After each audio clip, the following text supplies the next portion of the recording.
안녕하세요. 저는 부산에 살고 있는 30대 남성입니다. 이 사건은 제가 초등학교 시절 겪은 일인데 아직도 기억이 생생할 만큼 너무 무서웠던 경험입니다. 현재 제가 30대 후반이니까 벌써 20년도 더 지난 오래전의 일입니다. 그 당시 배경을 말씀드리면 저는 초등학교 6학년이었고 어머니와 둘이서 주공 아파트에 살고 있을 때였습니다. 제가 태어나자마자 아버지는 돌아가셨고 어머니는 국민시장에서 장사를 하고 계셨는데 학교가 끝나면 어머니 가게에 들러 밥을 먹고 나서 곧장 학원을 갔다가 집으로 돌아가는 게 일상적인 패턴이었죠. 그리고 사건이 있던 날 학교 수업이 끝나고 어머니 가게로 향하고 있었는데 시장 입구 쪽에서 신기한 걸 목격하게 됩니다. 그건 소규모 행사 무대였는데 노래를 부르면서 서커스까지 보여주는 이벤트를 진행하고 있었죠.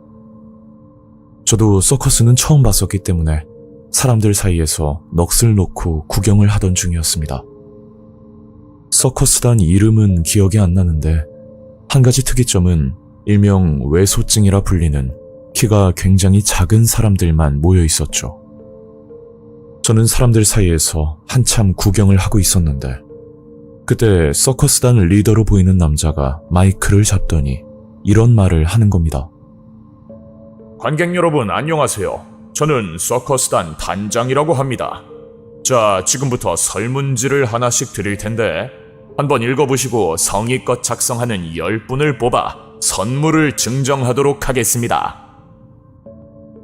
단장의 말이 끝나자 행사장 뒤편에서 어떤 아주머니가 전단지를 나눠주는데 어른 아이 할 거 없이 한 장씩 건네더라고요. 이건 지금도 기억이 나는데 전단지에 나와 있던 내용은 직업과 이름 같은 기본 신상 정보와 그리고 가족관계를 조사하는 설문지였죠. 요즘은 다들 개인정보에 민감하지만 그 시절만 하더라도 크게 신경을 쓰지 않을 때였습니다. 저도 얼떨결에 전단지를 받아 작성을 하고 기다리고 있었더니 다시 아주머니가 와서 종이를 걷어가더라고요.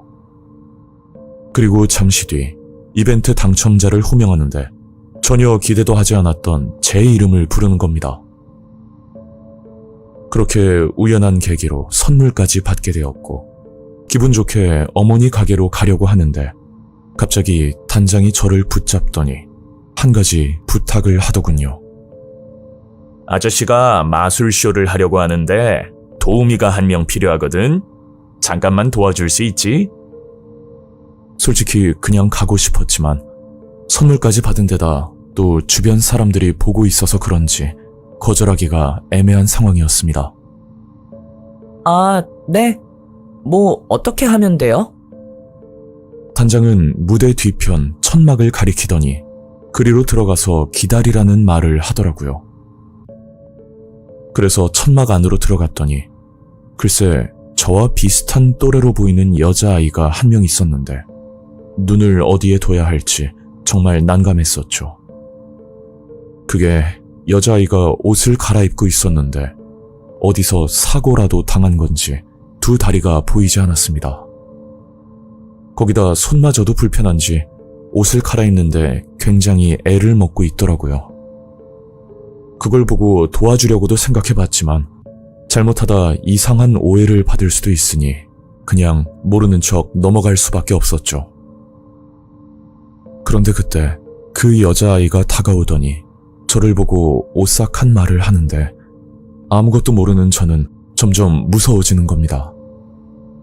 그 말은 여기에 잘못 들어오면 나가는 건 불가능하고 또 본인처럼 사지를 잃을 수 있다는 말까지 서슴없이 하더라고요.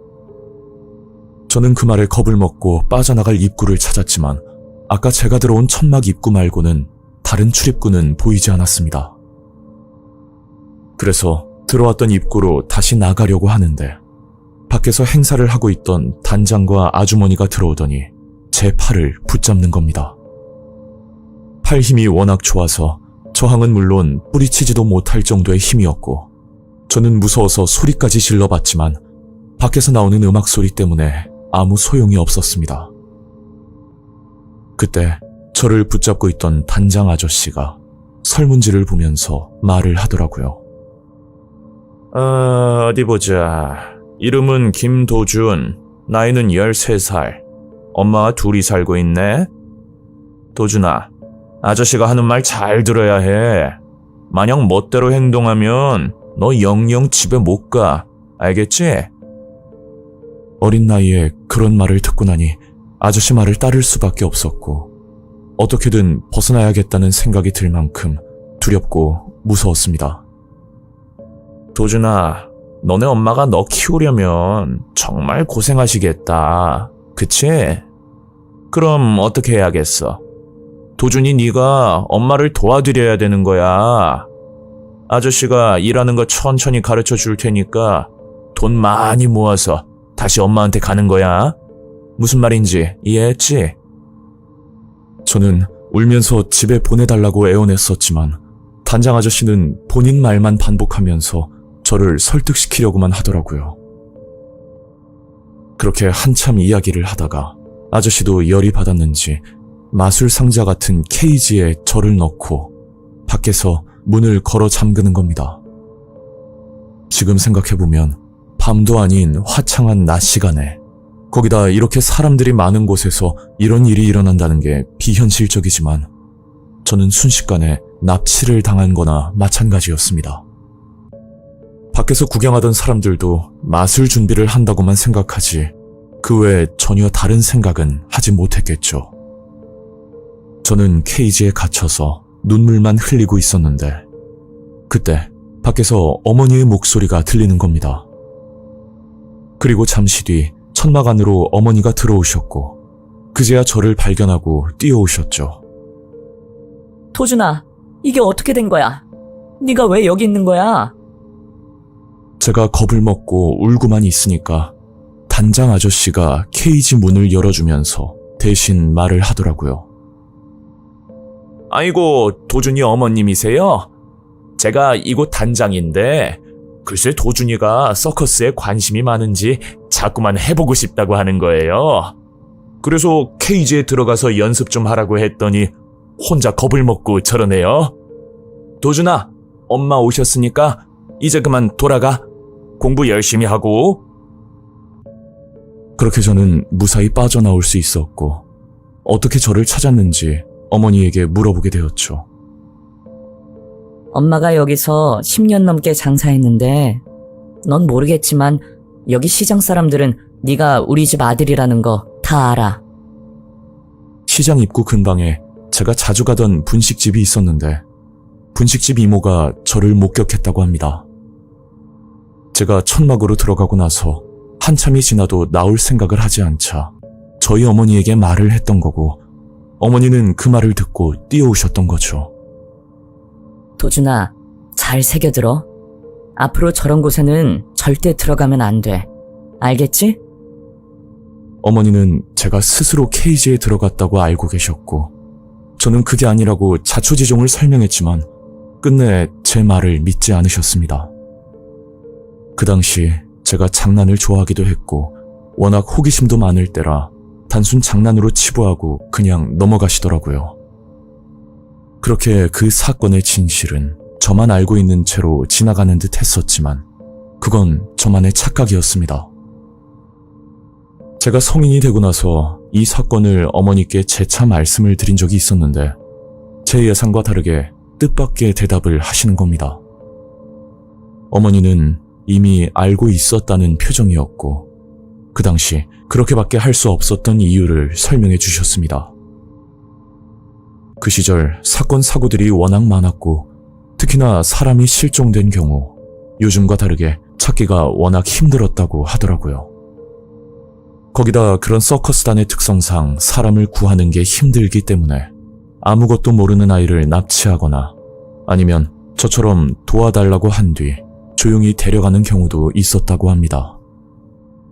그럼 그 당시에 왜 모른 척을 하셨냐고 물었더니 만약 경찰에 신고를 하더라도 딱히 증거도 없을 뿐더러 특히나 그 사람들은 장애인이라, 즉 사회적 약자로 분류되기 때문에 의심조차 하지 않는다는 말씀을 하셨습니다. 또 저의 신상 정보를 알고 있는 상황이라 나중에 저를 찾아올 수도 있을 거란 생각에 모른 척을 할 수밖에 없었다고 하시더라고요. 그리고 천막 안에서 봤던 사지가 없는 여자아이가 생각이 나는데 그게 사고로 다리를 잃은 게 아닐 거란 생각이 들면서 너무 끔찍하고 소름이 돋는 겁니다. 만약 분식집 이모가 저를 목격하지 못했다면 아마도 저는 지금과 다른 삶을 살고 있었을지도 모르겠습니다. 그것도 사지가 없는 상태로 말이죠. 아직도 5일장에 가보면 이런 행사를 하는 분들이 보이는데 저는 어릴 적에 겪은 기억 때문인지 그분들 표정 하나하나가 무섭기만 합니다. 이 일은 제가 경험한 실화이고 평생 트라우마로 남을 무서운 사건 중에 하나였습니다.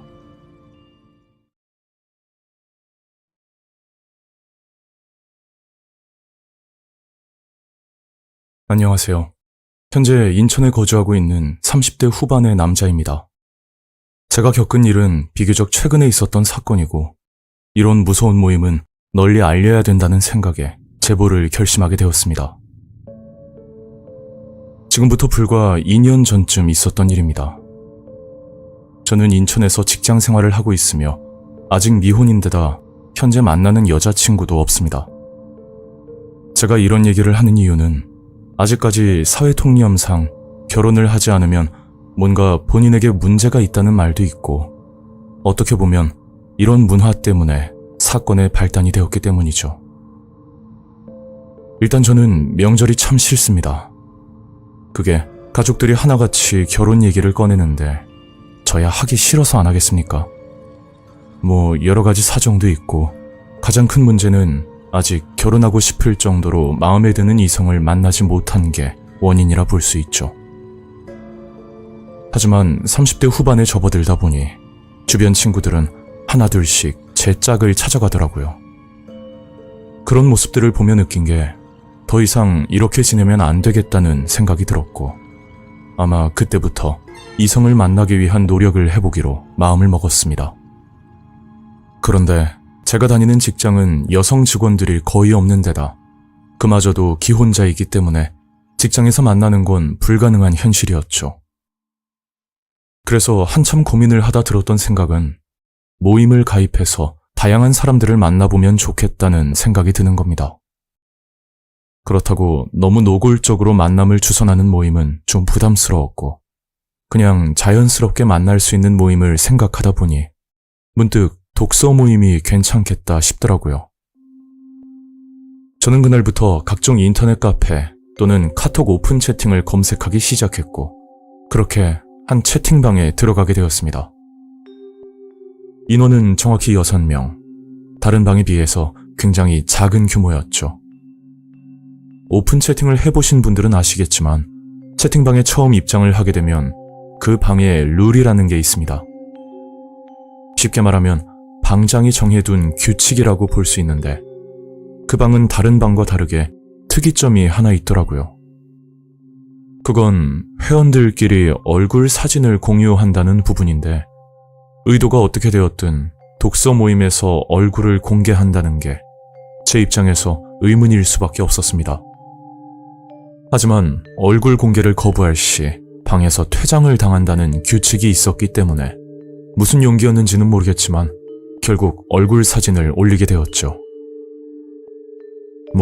누가 봐도 예의상 건네는 말인 건 알았지만 회원들에게 귀엽고 잘생겼다는 말을 들으니 내심 기분까지 좋아지더라고요.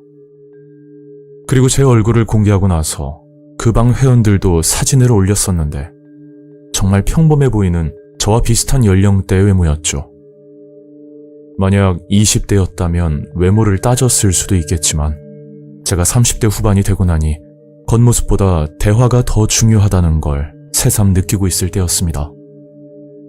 오히려 친근한 외모를 가진 분들이라 그랬던 건지 거리낌 없이 친해질 수 있었고, 채팅방에 들어간 지 대략 3주 정도 지나 드디어 첫 모임을 가지게 되었죠. 참고로 이 방의 방장은 35살, 이름은 박정수라는 남자였고, 방장을 제외한 나머지 5명의 회원은 전부 다 여성 회원으로 이루어져 있었습니다. 저는 회원들을 실제로 보고 깜짝 놀랐는데 그게 사진과 전혀 다른 사람들이 모여 있는 겁니다. 제가 살면서 사진보다 실물이 별로인 경우는 봤어도 실물이 사진을 뛰어넘는 건 또 처음이었죠. 저 포함 7명에서 모임을 가졌고, 첫 모임이라 긴장을 많이 했지만 방장이었던 정수 동생이 분위기를 잘 이끌어주더라고요. 그리고 독서 모임이라 그냥 책만 읽는 줄 알았더니 실상은 그게 아니고 서로 차 한잔 하면서 사소한 일상 대화를 주고받는 뭐 그런 자리였습니다. 그렇게 첫 모임은 무사히 끝이 났고, 그 만남을 계기로 회원분들과 더 가까워질 수 있었죠. 그 후로부터 그런 모임이 2차례 정도 더 있었고, 저는 여자 회원 중 은지라는 분과 썸을 타는 사이로 발전하게 되었습니다. 하지만 또 다른 문제가 있었는데, 이 방의 규칙 중 하나가 회원들끼리는 연애를 금지하는 조항이 존재했었죠. 그게 연애를 하다 헤어지게 되면 주변 사람들도 불편하고, 무엇보다 둘 중에 한 명은 방에서 나가야 하기 때문에 그런 규칙을 만들었던 겁니다. 그래서 회원들에게 말을 하지 않고 은지와 비밀 연애를 하고 있었는데, 어느 날 모임에서 충격적인 이야기를 듣게 되었습니다. 그날은 남자 회원이 신규로 들어왔고, 9월동에 위치하는 카페에서 모임을 가지기로 했던 날이었죠. 그런데 제가 갑작스럽게 일이 생겨 조금 늦은 시간에 카페로 향하고 있었는데, 점심때 뭘 잘못 먹었는지 갑자기 배가 아프더라고요. 저는 카페에 들어가자마자 회원들에게 인사도 못하고 곧장 화장실로 향했고, 그렇게 볼일을 보고 있었는데 잠시 뒤 화장실 밖에서 어떤 남자 목소리가 들리는 겁니다. 자세히 들어보니 방장인 정수 동생의 목소리였고, 분명 통화를 하는 것 같은데 자꾸만 듣다 보니 제 얘기를 하고 있는 것 같은 느낌이 들었습니다. 형님. 계획대로 잘 진행되고 있으니까 너무 걱정하지 마세요. 글쎄, 은지가 호구 하나를 제대로 물었는데 나이 안 맞게 순진해서 쉽게 처리할 수 있을 것 같아요. 곧 있음 이쪽으로 온다니까 오늘 안에 확실히 마무리하고 연락드릴게요. 저는 화장실에서 이런 말들을 들었고, 아무리 생각해봐도 정수가 말하는 사람이 저를 뜻한다고 밖에 볼 수 없는 상황이었죠. 그렇게 찜찜한 기분으로 화장실에서 나와 최대한 티를 내지 않고 회원들에게 인사를 했었는데, 저도 사람인지라 표정 관리가 쉽지 않더라고요. 형, 오늘 무슨 일 있어요? 안색이 나빠 보이는데. 어디 아픈 거 아니에요? 정수는 걱정스러운 표정으로 말을 하는데, 글쎄 이상한 이질감 같은 게 느껴지는 겁니다. 결국 모임이 끝이 나고 저는 집으로 가려고 했더니 갑자기 정수가 저를 붙잡고 이런 말을 하더군요. 형, 오늘 밤에 시간 어때요? 회원들끼리 저희 집 다락방에서 술 한잔 하기로 했는데 형도 오실 거죠? 아, 그래? 글쎄 오늘은 내가 좀 피곤해서 잘 모르겠다. 그러자 옆에 있던 은지가 다가오더니 안 오면 섭섭하다는 식으로 말을 하는 겁니다. 저는 화장실에서 들었던 말들이 계속 머릿속에 맴돌았는데, 혹시나 제가 일방적으로 오해를 한 건 아닐까, 뭐 그런 생각에 정수에게 물어봤었죠. 괜히 찜찜한 상태로 술자리에 가기도 싫을 뿐더러 은지가 저를 어떻게 생각하는지 명확히 알고 싶기도 했었습니다. 에이, 형, 그게 무슨 말이에요? 호구라뇨. 그리고 형, 은지랑 사귀는 사이예요? 정수는 당황한 듯이 말을 하는데, 이게 어딘가 모르게 거짓말을 한다는 느낌이 자꾸만 드는 겁니다. 은지야, 네가 한번 말해봐. 너 나 좋아하는 거 아니었어? 그러자 그때 정수가 짜증을 내면서 말을 하는데 저는 온몸에 소름이 돋을 정도로 무서웠습니다. 에이, 계획 다 틀어졌네. 은지야, 내가 빨리 작업하자고 했지. 이제 술만 먹이면 되는데. 아, 짜증나네 정말. 저는 그 말을 듣고 무작정 앞만 보고 뛰었고 다행히 주변 행인분들이 지나다니는 바람에 더 이상 저를 쫓아오거나 하진 않았습니다. 그렇게 집으로 가 휴대폰을 봤더니 이미 방에서 강퇴를 당한 상태였고 제가 들어갔던 독서 모임의 채팅방도 목록에서 사라진 뒤였죠. 뭐 딱히 피해 사실이 없으니 경찰에 신고도 할 수 없는 상황이었고 그냥 이렇게 넘어가자니 또 다른 피해자가 생길 수도 있겠다는 생각이 드는 겁니다. 그래서 며칠 동안 증거 수집을 하기 위해 다른 번호로 카톡을 만든 뒤 독서 모임 채팅방을 검색하기 시작했죠. 그러다 제가 앞전에 들어갔던 방과 굉장히 흡사한 채팅방을 찾게 되었고 이건 기회다 싶어 곧장 들어가게 되었습니다. 그 방도 마찬가지로 남자 회원 하나 그리고 나머지 여자 회원들로 구성되어 있었고 채팅방에 들어가자마자 사진을 올려달라는 규칙까지 똑같더라고요. 저는 20대라고 나이를 속이고 사촌동생 사진을 올렸더니 글쎄 엄청난 반응과 함께 여자 회원들의 사진이 올라오는 겁니다. 그런데 제가 들어갔을 때와 다르게 이번에는 미모의 여자 사진들이 보였고 제 반응을 살피면서 어떻게든 관심을 끌려고 하더군요. 이건 제 생각인데 그 방에 입장하는 남자 사진을 보고 그 나이대와 비슷한 여자 사진을 올린다는 느낌을 받았습니다. 뭐 30대 후반 정도 되면 젊고 예쁜 여자가 이유 없이 다가오는 수법은 통하질 않으니 저와 비슷한 연령대의 사진으로 자연스럽게 접근을 했던 겁니다.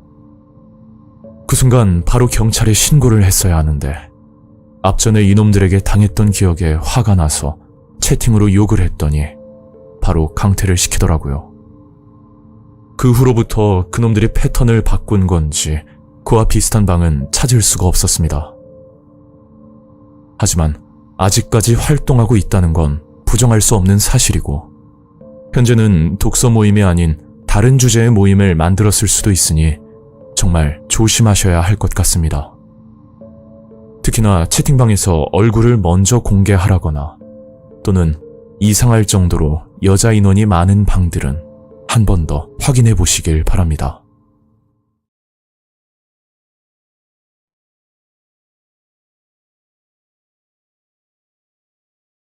안녕하세요.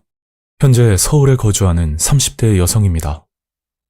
이 일은 한때 저랑 가깝게 지내던 친구와 그 집안의 이야기인데 지금은 친구라 말하기도 무서울 정도로 섬뜩했던 사건입니다. 지금부터 대략 6년 전쯤 제가 20대 후반에 시작되었던 일입니다. 그 당시 저는 일반 회사를 다니면서 그냥 평범한 생활을 하던 중이었죠. 그러던 어느 날 간만에 대학 친구들을 만나게 되었는데 생각지도 못한 뜻밖의 소식을 듣게 됩니다. 그건 수지라는 친구가 결혼 날짜를 잡았다는 소식이었죠. 와, 진짜 축하해. 신랑은 뭐 하는 분이야? 그러자 수지는 뭔가 말 못할 고민이라도 있는 듯이 힘겹게 말을 꺼냈는데 저를 포함한 친구들은 다들 놀랄 수밖에 없었습니다. 신랑은 건설 현장에서 일을 한다고 하는데 뭐 직업보다는 다른 부분이 문제였었죠. 그게 신랑이 지적 장애를 앓고 있는 데다 심지어 돌싱이라는 말까지 하더라고요. 아무리 그래도 곧 결혼할 사람인데 친구들 앞에서 이런 말까지 서슴없이 하는 수지가 이해가 되지 않았고 좀 더 자세한 상황을 들어보니 지적장애 3급 정도의 수준이라 말을 하지 않으면 모를 정도라고 했죠. 뭐 몸이 불편한 건 어쩔 수 없는 거지만 신랑이 돌싱이라고 하니 친구 입장에서는 걱정이 될 수밖에 없었고 분위기상 축하를 해주긴 했지만 기분이 썩 좋지만은 않았습니다.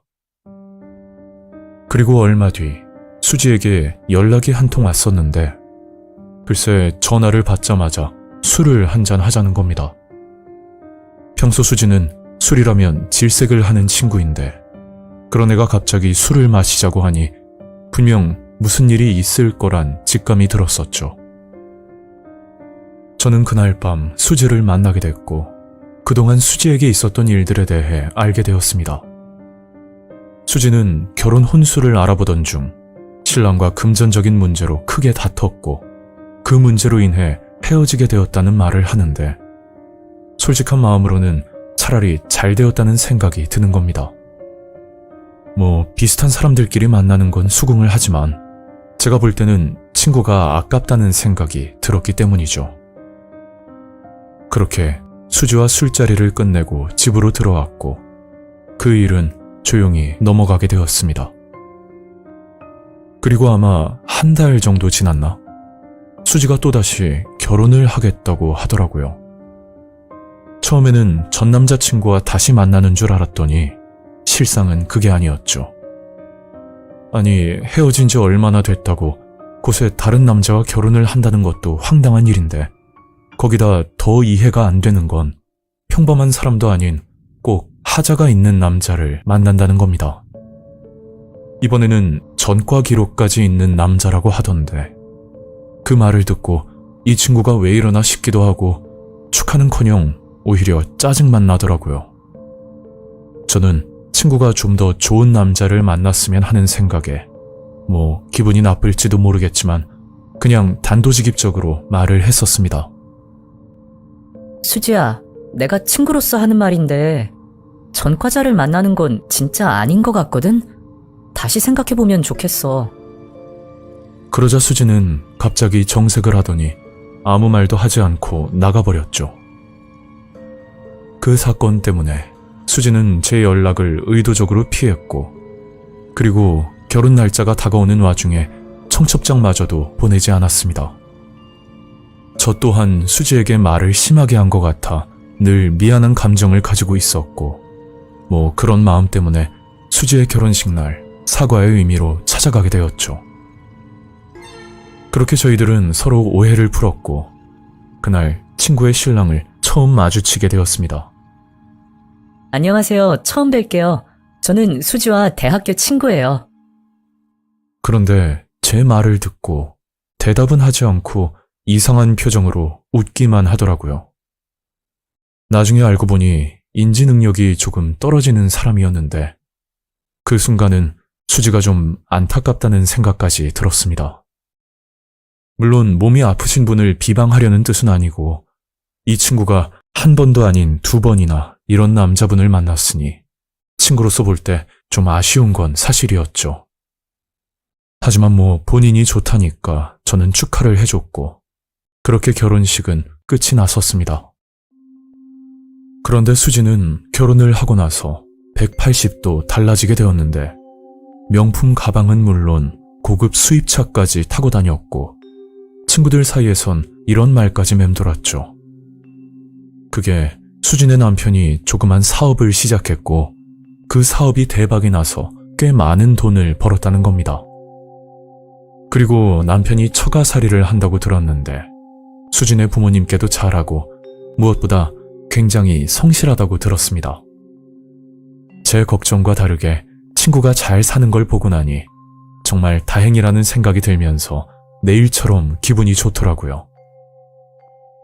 그렇게 수지가 결혼한 지 2년 정도 지났을 무렵 저도 현재 남편을 만나 결혼을 하게 되었고 저희 부부는 수진의 부부와 같이 줄곧 여행을 다니곤 했었습니다.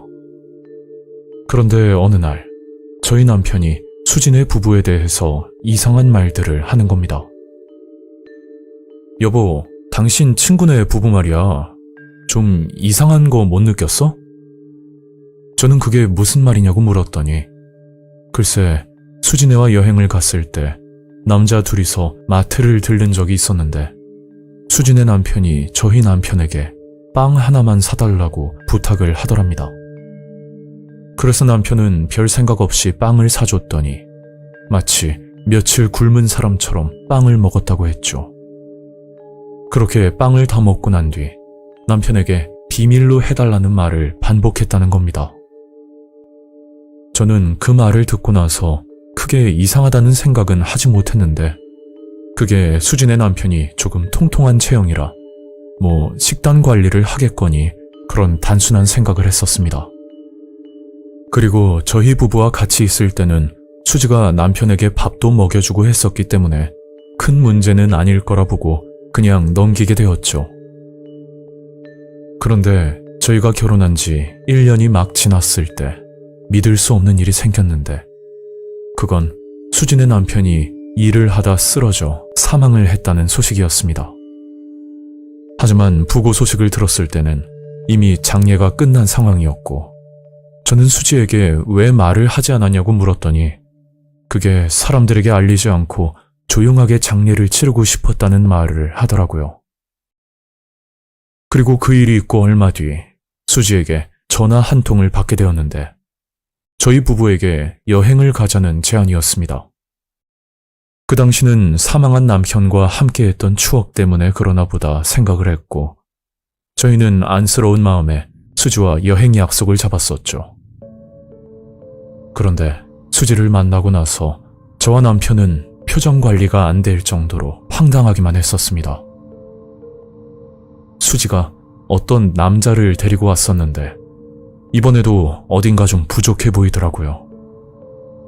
그건 그렇고 아니 남편이 사망한 지 얼마 지나지 않은 상황에 벌써 다른 남자를 만나는 것도 이해할 수가 없는 부분이었습니다. 그리고 그 여행을 끝으로 수지와의 연락이 끊어졌고 제 느낌인지는 모르겠지만 저를 의도적으로 피하는 것 같은 느낌이 들었었죠. 저는 걱정되는 마음에 수진의 집까지 찾아가 봤지만 결국 아무도 만날 수가 없었습니다. 그렇게 시간은 흘렀고 제가 임신을 하는 바람에 남편과 병원을 다닐 때였는데 병원 입구에서 연락이 끊겼던 대학 친구를 우연히 만나게 되었죠. 그런데 그 친구가 수지의 근황을 알고 있었고 저는 믿기 힘든 무서운 이야기를 듣게 되었습니다. 이 친구는 주말마다 보육원에 찾아가 봉사활동을 하곤 했었는데 거기서 수진의 부모님을 만난 적이 있다고 하더라고요. 며칠 전 보육원에 경찰이 다녀갔었고 그곳 원장님께 들은 이야기라고 합니다. 일단 사건의 원인은 수진의 부모님이었는데 어느 날 보육원 원장님을 찾아와 이런 말을 했다고 합니다. 그건 보육원에서 자란 남자를 사위로 삼고 싶다는 말이었는데 수진의 부모님이 보육원에 기부도 많이 하고 그리고 원장님과 오래 알고 지낸 사이라 큰 문제 없이 연락처를 알려주었다고 했죠. 하지만 평범한 가정에서 자란 사람들이 아니었기 때문에 다 그런 건 아니지만 질이 나쁘거나 아니면 장애를 앓고 있는 경우도 꽤나 많았다고 합니다. 그런데 수진의 부모님은 정상적인 사람은 고사하고 조금 지능이 떨어지면서 사회생활은 가능할 정도의 사람을 찾고 있었고 그렇게 한 남자를 선택했다는 겁니다. 하지만 결혼 전부터 수지와 트러블이 생기는 바람에 계획은 무산되어 버렸고 곧이어 또 다른 남자를 찾아 결혼까지 했던 거였죠. 수진의 가족들은 그 남자를 이용할 목적으로 데리고 왔던 건데 노예처럼 돈을 벌어다주는 용도로만 생각했다고 하더라고요. 거기다 그 남자 명의로 대출까지 받아 그 돈으로 부모님은 여행도 다니고 수지는 다른 남자를 만나기까지 했었답니다. 그런데 그 남자가 집에서 어떻게 생활을 했는지는 모르겠지만 갑자기 일을 하다 쓰러졌고 장례를 치르기 전 타살로 의심이 되는 정황이 있어 부검을 한 상황이었는데 글쎄 남자의 몸에 각종 멍자국이 발견되었다고 했죠. 이 일에 대해 경찰 조사가 심해지자 수진의 가족은 도주를 해버렸고 그렇게 연락이 끊어졌던 겁니다. 친구에게 이런 이야기를 듣고 나니 문득 한 가지가 떠올랐는데 그게 수지를 마지막으로 봤을 때 옆에 있던 그 남자도 대릴 사위를 만들려는 목적으로 데려왔다 생각하니 너무 소름이 끼치더라고요. 저는 남편과 집으로 돌아오면서 아무 말도 할 수가 없을 정도로 충격을 받았습니다. 그 뒤로 출산을 하고 아이를 키우다 보니 더 이상 수지의 근황은 알 수가 없었고, 이렇다 할 소문도 들을 수가 없었죠. 저희가 눈치를 채지 못하고 그분을 도와드리지 못했던 게 아직까지 후회로 남아있고, 이런 일은 2번 다시 일어나지 않았으면 좋겠습니다.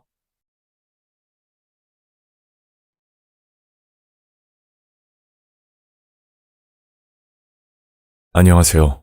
저는 서울에 거주하는 40대 남성입니다.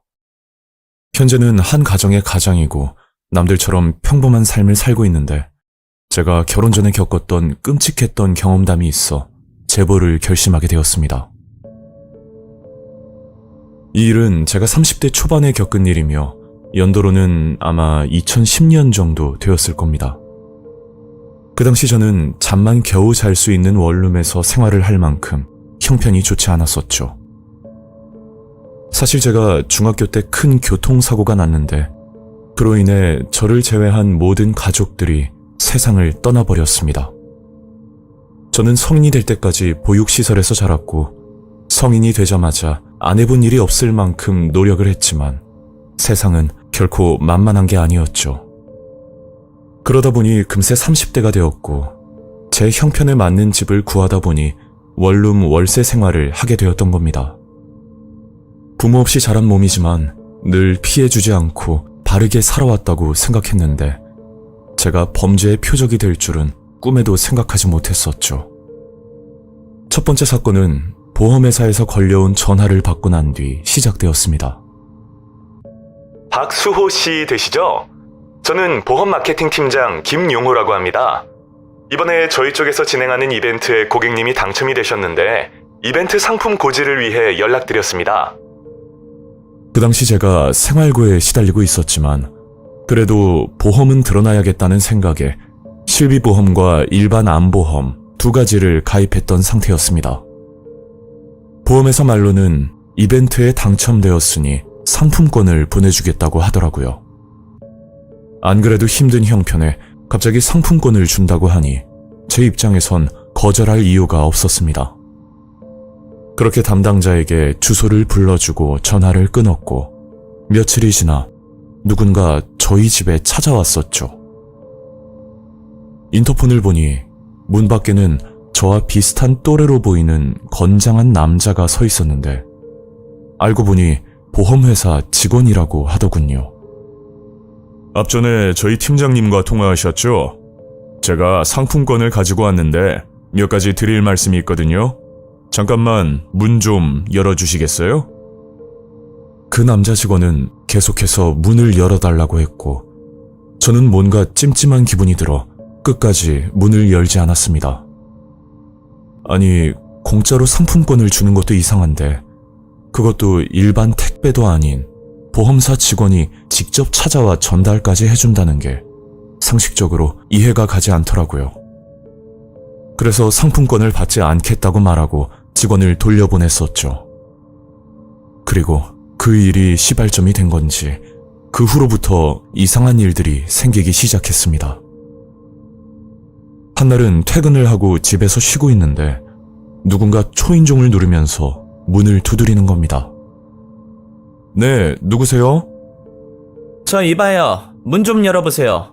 시끄러워서 잠을 잘 수가 있어야지 원. 본인 말로는 아랫집 주민이라고 하는데, 제가 여기서 2년간 살면서 단 한 번도 층간 문제로 다툼이라고는 없었습니다. 저기 뭔가 오해를 하신 것 같은데요. 저는 시끄럽게 한 적 없으니까 그냥 돌아가세요. 그 남자는 한참 동안 문을 두드리다 사라졌고, 저는 집주인분께 전화를 드려 상황 설명을 했었습니다. 그랬더니 정말 황당한 대답을 하시더라고요. 그게 제가 살던 아랫집은 대략 한 달 전부터 세입자가 살지 않는 공실이었다고 말을 하는 겁니다. 그 말을 듣고 나니 온몸에 소름이 끼치면서 앞으로 더 조심해야겠다는 생각이 들었었죠. 그리고 다음날 출근을 하려고 버스 정류장으로 향하고 있었는데, 좁은 골목길에서 차 한 대와 접촉 사고가 일어났습니다. 자동차 사이드미러 끝부분에 제 팔이 살짝 부딪히는 사고였는데 말을 하지 않으면 모를 정도로 아주 경미한 사고라고 볼 수 있었죠. 저기 괜찮으세요?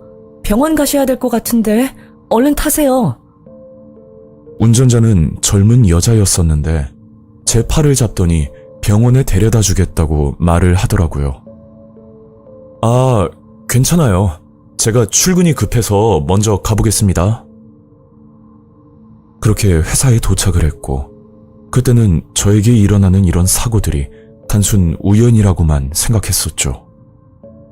하지만 며칠 뒤 그 생각은 달라졌고 이게 어쩌면 계획된 범죄일지도 모른다는 그런 느낌을 받았던 사건이 하나 일어났습니다. 그날은 저와 같이 시설에서 같이 자랐던 친구가 저희 집에 놀러 오기로 약속이 되어 있었죠. 그런데 그날따라 퇴근이 늦는 바람에 친구에게 비밀번호를 알려주고 먼저 들어가라고 말을 했었습니다.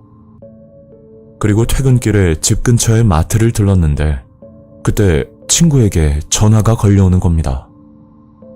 수호야, 너 지금 어디야? 아, 지금 집 근처 마트거든. 많이 늦었지? 먹을 것 좀 사고 갈 테니까 조금만 기다리고 있어. 아니, 그게 아니고 내가 좀 전에 이상한 사람들을 봤거든? 근데 너 이름도 알고 있는 것 같더라고.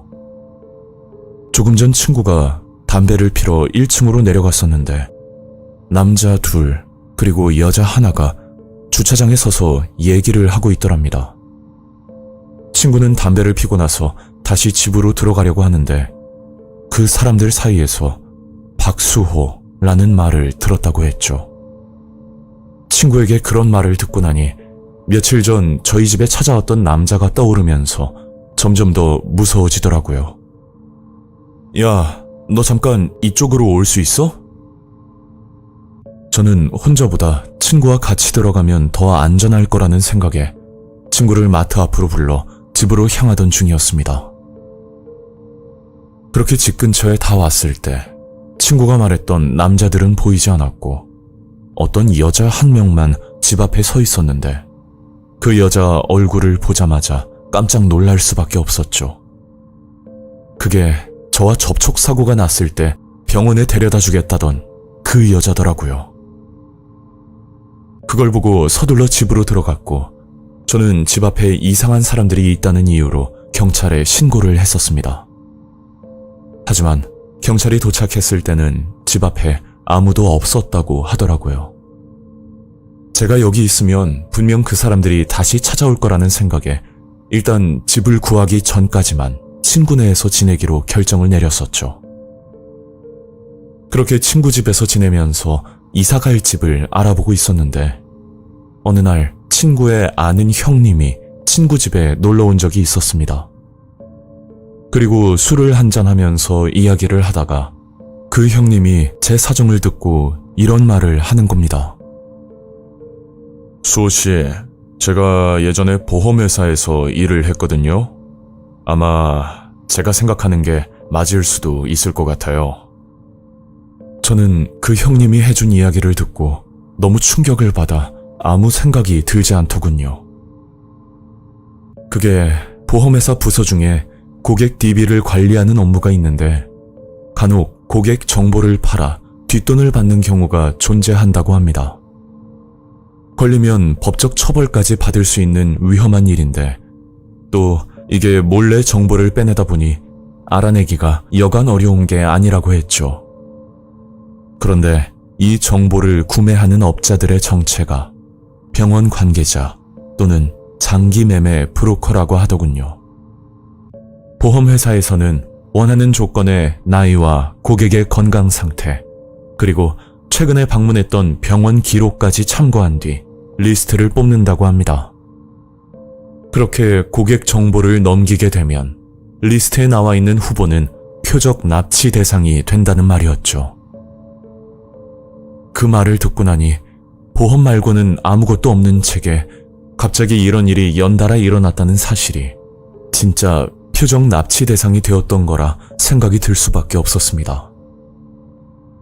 저는 다음날 보험회사에 전화를 걸어 이벤트 당첨권에 대해 문의를 했더니 그런 이벤트는 애당초 존재하지 않는다는 말을 들었었죠.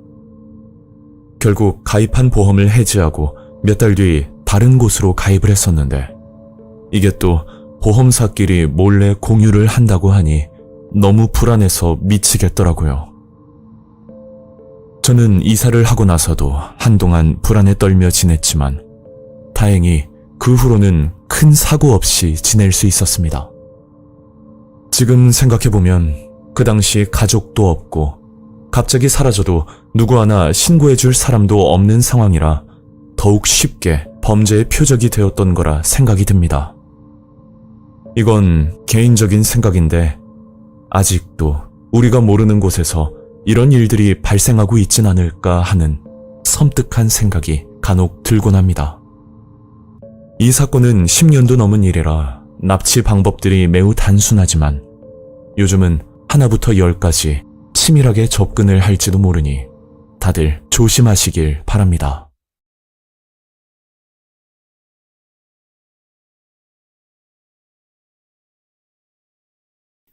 제가 울산에서 경험했던 정말 무서운 경험담을 제보하려고 합니다. 2번 다시 겪고 싶지 않은 섬뜩한 일이었고 현재는 정말 주의하며 지내고 있습니다. 지금부터 5년 전쯤 있었던 일입니다. 그 당시 20대 중반, 저는 학교를 다니고 있는 대학생 신분이었죠. 일단 제 성격은 평소에는 별 생각이 없다가 갑작스럽게 필요한 물건이 있으면 그걸 꼭 사야 적성이 풀리는 성격이었습니다. 뭐 그렇다고 해서 대학생 신분에 맞지 않게 사치를 한다는 말은 아니고 적당한 선에서 필요한 물건만 구매를 하는 편이죠. 그리고 사건이 일어나기 며칠 전, 저는 노트북을 구매하기 위해서 인터넷 사이트를 검색하고 있었습니다.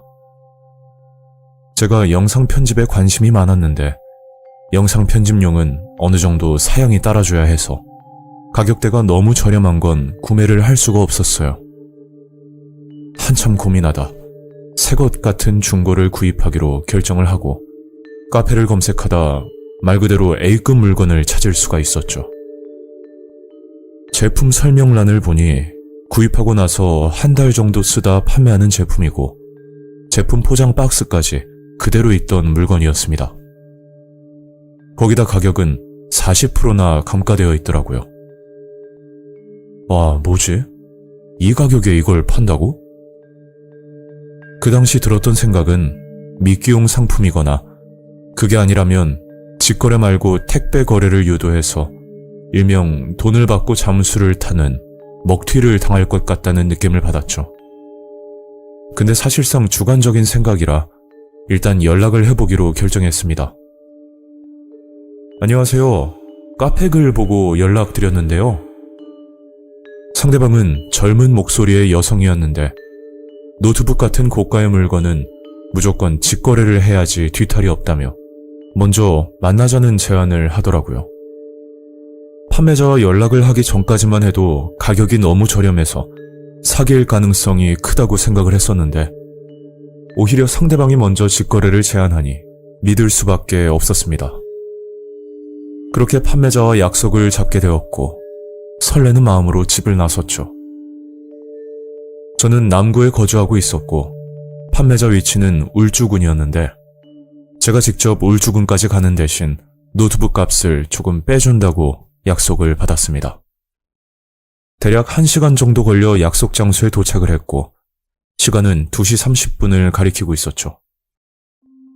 약속 장소는 24시 편의점이었고 3시 정각에 만나기로 약속을 했는데 예상보다 일찍 도착했던 겁니다.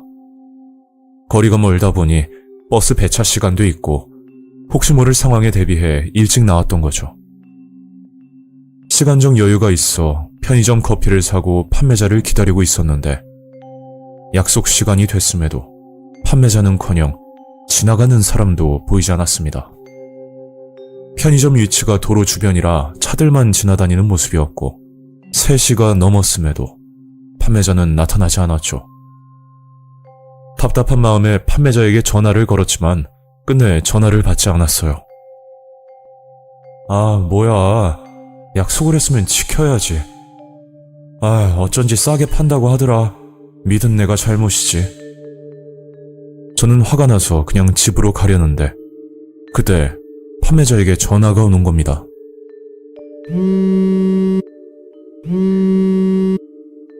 저기요, 죄송한데 제가 좀 전에 계단을 내려가다 발목을 다쳐서요. 죄송하지만 저희 집 근처로 와주실 수 있을까요? 판매자는 울먹거리는 목소리였고 현재 위치와 멀지 않은 거리라 알겠다고 대답을 했죠. 1시간이 걸려 여기까지 왔는데 그냥 돌아가기에는 시간도 아깝고 만약 판매자가 올린 물건에 하자가 없다고 가정한다면 정말 좋은 가격이었기 때문에 꼭 구매하고 싶은 생각밖에 들지 않았습니다. 그렇게 저는 택시를 잡아타고 대략 5분쯤 걸려 목적지에 도착했죠. 주변을 살펴보니 원룸 건물이 나란히 붙어있는 정말 흔하디 흔한 아주 평범한 골목이었습니다. 저는 택시에서 내리자마자 판매자에게 전화를 걸었고 좀 황당한 대답을 듣게 됐죠. 판매자는 원룸 건물 203호에 살고 있는데 집으로 와서 직접 물건을 받아가라는 말이었습니다. 솔직히 얼굴도 모르는 남의 집까지 찾아가는 게 내키진 않았지만 여기까지 온 김에 다른 방법이 없다고 생각했죠. 저는 원룸 건물 입구에서 203호 호출을 눌렀더니 공동 현관문이 열렸고 계단을 올라가려고 할 때 문득 이상한 걸 발견하고 말았습니다. 제 눈에 들어왔던 건 공동 현관문 앞에 있는 우편함이었는데 이상할 정도로 우편물이 잔뜩 쌓여 있고 심지어 바닥에 수십 장이 떨어져 있더라고요. 보통 원룸 건물주가 정기적으로 관리 겸 청소를 하는 걸로 알고 있었지만 여기는 이상할 정도로 관리가 되어 있지 않았습니다. 바닥에는 발자국이 찍힐 정도로 먼지가 수북했고 좀 이상한 건물이다 생각이 들면서 2층으로 올라갔죠. 저는 203호 문 앞에서 판매자에게 전화를 걸었고 전화를 받자마자 현관문을 열며 나오더군요. 그때 판매자의 모습을 처음 봤는데 안색이 굉장히 어둡고 뭔가 음침해 보이는 기분 나쁜 인상이었습니다. 저 노트북은요? 그러자 문을 열어주면서 안으로 들어오라고 하더라고요. 저기 혼자 사시는 것 같은데 집에 들어가는 건 좀 아닌 것 같아요. 여기서 기다리고 있을 테니까 물건 좀 보여주세요. 그러니까 판매자는 다리를 보여주면서 심하게 다친 것 같다고 잠깐만 들어와서 노트북을 들고 가라며 말을 하는 겁니다. 저는 들어가기 싫다고 의사를 전달했지만 판매자는 끝까지 들어오라고 말했죠. 그렇게 판매자와 한창 실랑이를 벌이다 신발장을 우연히 보게 됐는데 누가 봐도 남자가 신을 법한 사이즈의 신발이 하나 보였습니다. 처음에는 잠깐 들어가서 노트북만 들고 나올까 고민도 했었지만 집요하게 집으로 들어오라는 판매자의 행동이 수상할 정도로 의심스러웠죠. 결국 시간만 흘러갔고 슬슬 짜증이 나서 저기요, 거래하기 싫으면 하지 맙시다. 제가 화를 내면서 말을 했더니 판매자는 그제야 노트북을 가지고 나오겠다며 방으로 들어가더군요. 방으로 들어간 지 1분, 2분, 시간이 지나도 나오지 않는 겁니다. 열린 문틈 사이로 안을 살짝 쳐다봤더니 판매자는 누군가와 통화를 하고 있는 모습이었는데 정확한 대화는 들리지 않았지만 분명 한국어는 아니었죠. 제가 얼핏 듣기로는 중국말 같았는데 뭔가 심각한 대화를 하는 느낌을 받았습니다. 더 이상 기다리는 것도 지치고 너무 수상하다고 생각이 들어 그냥 집으로 가야겠다 싶어 계단을 내려가려는데 그 순간 1층 계단에서 남자 목소리가 들렸고 계단으로 올라오는 소리가 들렸죠. 저도 그 당시 왜 그런 느낌이 들었는지 모르겠지만 왠지 그 남자와 마주치면 안 된다는 생각이 자꾸만 드는 겁니다. 그래서 계단을 내려가지 않고 위층으로 올라가려고 하는데 갑자기 판매자가 문을 열고 뛰쳐나와 저를 보고 소리를 지르더군요. 깐콱, 깐콱. 알 수 없는 말을 하면서 저를 노려보는데, 그때는 정말 무서웠습니다. 저는 원룸 건물 4층까지 뛰어 올라갔고, 다행히 옥상 문을 열고 들어가 문을 잠갔죠. 그리고 휴대폰을 꺼내 경찰에 신고를 하고 있는데, 옥상 문 밖에서 문을 발로 차면서 알아들을 수 없는 언어로 말을 하더군요. 그렇게 한참을 시끄럽게 굴더니 이내 포기한 듯 조용해졌고, 결국 경찰이 도착해서야 저는 무사히 건물을 빠져나올 수 있었죠. 저의 진술대로 203호를 방문했지만 그곳은 아무도 살지 않는 빈집이었습니다. 심지어 방 안에는 가구 하나 보이지 않았고, 이곳에서 뭘 했는지 모르겠지만 바닥에는 수많은 노끈들이 보였죠. 그리고 좀 전에 신발장에서 봤던 남자 신발은 보이지 않았는데, 확실한 건 아니지만 방 안에 낯선 남자가 숨어있던 게 아니었을까 하는 섬뜩한 생각이 들었습니다. 경찰분이 여기에 무슨 일로 왔냐고 물었고, 저는 중고물품 거래 때문에 들렸다고 대답을 했더니 아주 소름 끼치는 말을 하더라고요. 이곳에 외부 사람들이 출입한다는 신고가 들어와 몇 차례 출동한 적이 있었는데, 제가 들어갔던 원룸 건물은 현재 경매로 넘어간 상태라 세입자들이 살지 않는, 즉 빈 건물이라고 말씀하셨습니다. 그런 이유 때문에 건물 관리가 되지 않았고, 그래서 우편물이 바닥에 떨어져 있었던 거죠. 그날은 아무 일도 일어나지 않아 더 이상 경찰 조사는 없었지만, 만약 아무 의심 없이 그 집에 들어갔더라면 분명 위험한 일을 당했을지도 모르겠습니다. 저렴한 물건을 올려놓고 그 사람을 유인한 뒤 집으로 끌어들이려고 했던 것 같은데, 제가 끝까지 의심하자 밖에 있던 누군가를 불러 저를 잡으려는 생각을 했던 것 같습니다. 도대체 어떤 이유로 그런 짓을 하는지 모르겠고, 그 여자가 문을 열고 나와 깐콱이라고 소리를 질렀는데, 알고 보니 중국어로 빨리라는 뜻이었죠. 무사히 집으로 도착했지만 정말 아찔했던 사건이었고, 이런 일은 영화에서만 봤지 제가 경험할 줄은 꿈에도 생각하지 못했습니다. 4층으로 도망갔을 때 만약 옥상 문이 잠겨져 있었더라면 저는 어떻게 되었을까요? 이 사건을 겪고 나서 가끔 누군가에게 쫓기는 악몽까지 꾸곤 합니다. 정말 소름 끼치는 경험이었고, 하루빨리 기억에서 지우고 싶습니다.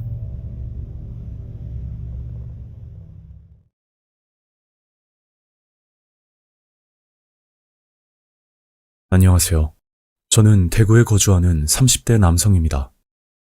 이 이야기는 지금까지 살면서 만난 사람들 중에 가장 무서웠던 한 남자에 대한 이야기입니다. 그리고 주제와 별개로 이런 일들이 빈번하게 악용된다고 하는데, 특히나 운전을 하시는 분들은 더욱더 조심하셔야 될 것 같습니다. 오늘 사연은 제가 2019년에 겪은 비교적 최근의 일을 제보하려고 합니다.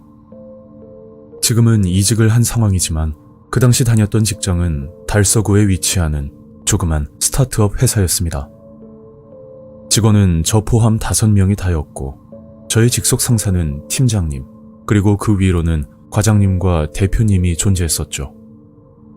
비록 작은 회사였지만 서로 거리낌 없이 잘 지냈고, 크게 부딪히는 사람도 없을 만큼 무탈하게 직장을 다니고 있었습니다. 사건의 시작은 퇴근길에 일어났고, 그날 야근을 끝내고 돌아가던 길이었으니까 아마 밤 10시 정도 되었을 겁니다. 제가 집으로 돌아가는 길목에 초등학교가 하나 있었는데, 그 골목은 어린이 보호구역으로 시속 30km가 넘으면 안 되는 길이라 천천히 서행을 해야 하는 골목길이었죠. 그렇게 학교 주변을 지나쳐 골목으로 우회전을 했고, 늦은 밤이라 그런지 지나가는 행인은 없던 그런 상황이었습니다. 그런데 그때 자동차 뒤쪽 모서리에 뭔가 둔탁한 소리가 들렸고, 저는 차를 급히 세우고 내리게 되었죠. 그리고 차에서 내리자마자 깜짝 놀랄 수밖에 없었는데, 그게 자동차 후면 모서리 부분에 초등학생쯤으로 보이는 어떤 남자아이가 쓰러져 있는 겁니다.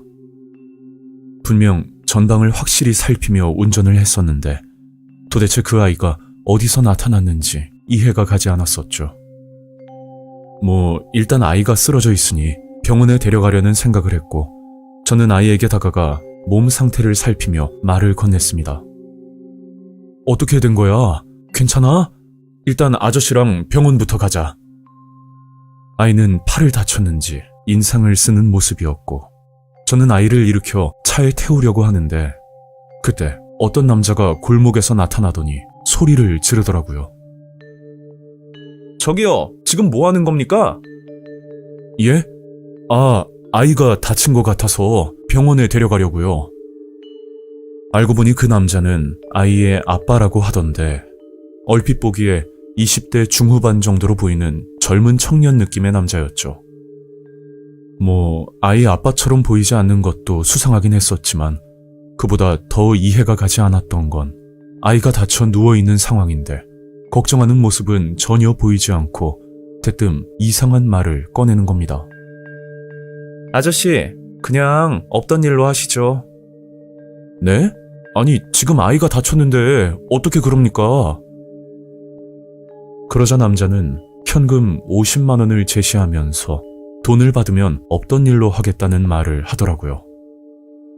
솔직히 억울한 면이 없지 않아 있었지만 하필 제 차에 달린 블랙박스도 고장난 상황이다.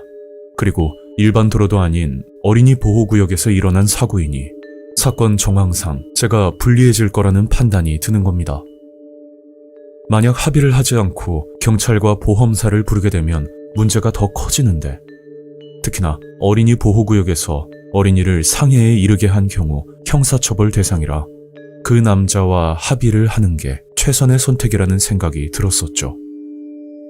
아직까지 우리나라는 보행자보다 운전자에게 과실 기준이 엄격한 편인데다 사실상 블랙박스나 방범용 CCTV가 없는 경우에는 대부분 운전자 잘못으로 몰아가는 경우가 꽤나 많은 것으로 알고 있었습니다.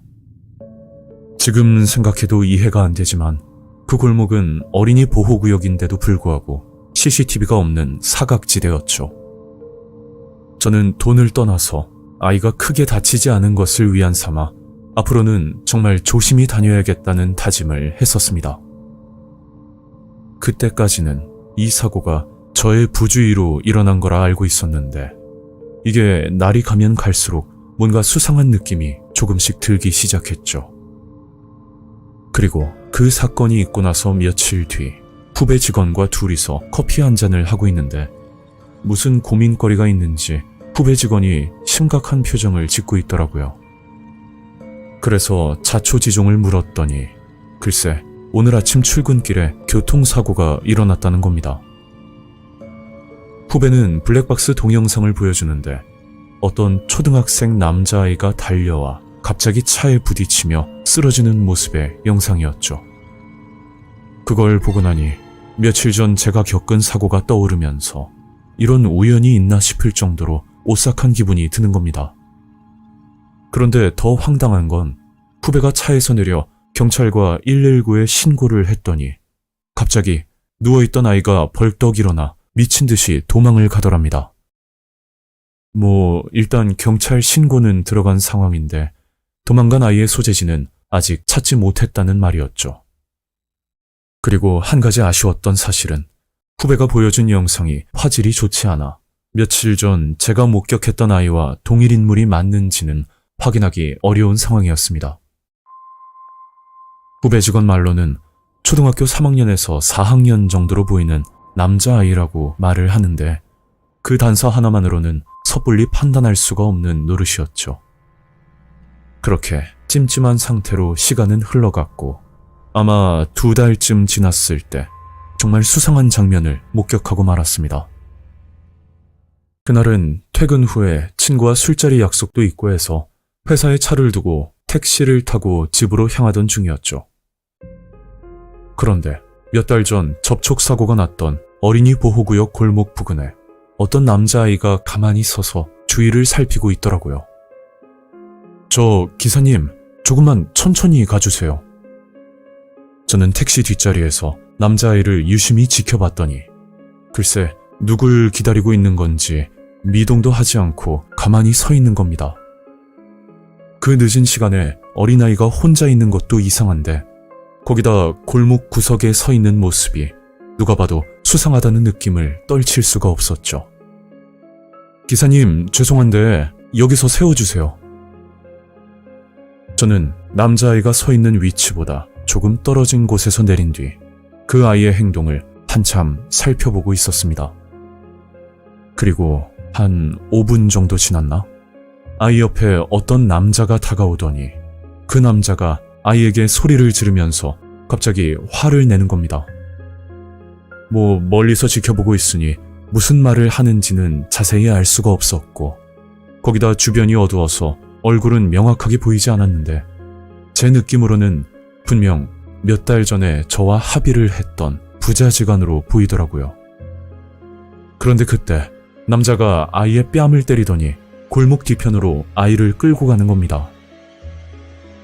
그 순간 왠지 아이가 위험해 보인다는 느낌이 들었고 곧장 골목으로 쫓아갔더니 그 남자와 아이는 이미 사라진 상태였습니다.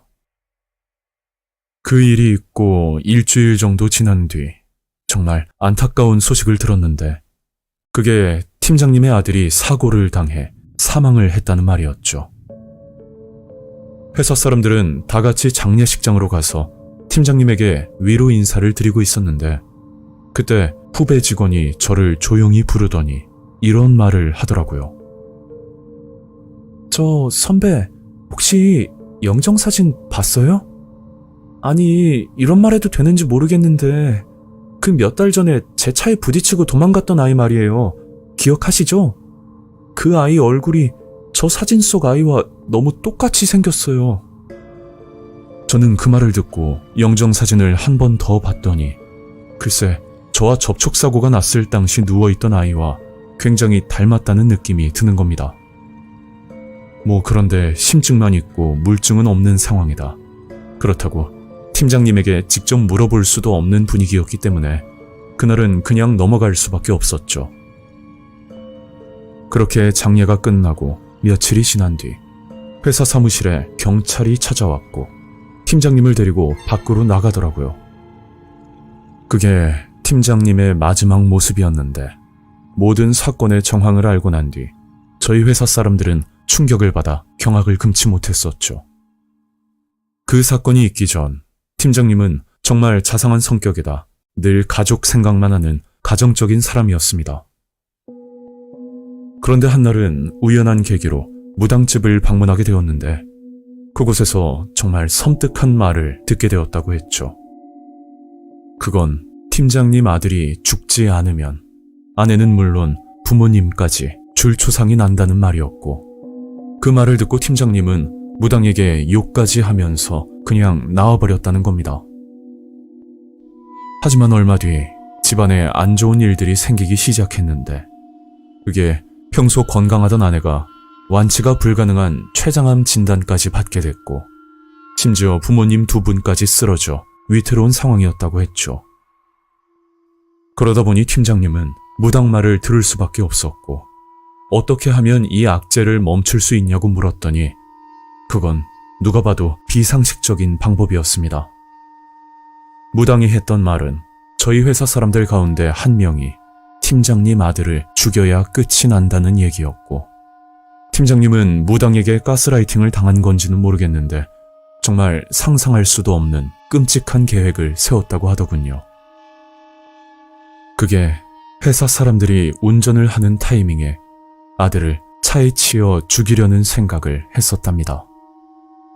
하지만 본인 아들을 차에 뛰어들게 하는 건 도무지 감당하기가 힘들어서 그랬던 건지 아니면 회사 사람들에게 알려질까봐 그런 건지는 모르겠지만 본인이 직접 하지 않고 처남에게 부탁을 했다고 합니다. 처남이 생각하기에 평소 건강하던 누나가 갑자기 췌장암으로 시한부 판정을 받고 나니 지푸라기라도 잡는 심정으로 매형인 팀장님을 도울 수밖에 없었다고 했죠. 그렇게 팀장님은 회사 사람들이 운전하는 경로와 시간 등을 처남에게 실시간으로 알려주면서 범행을 저질렀다는 그런 충격적인 내용이었습니다.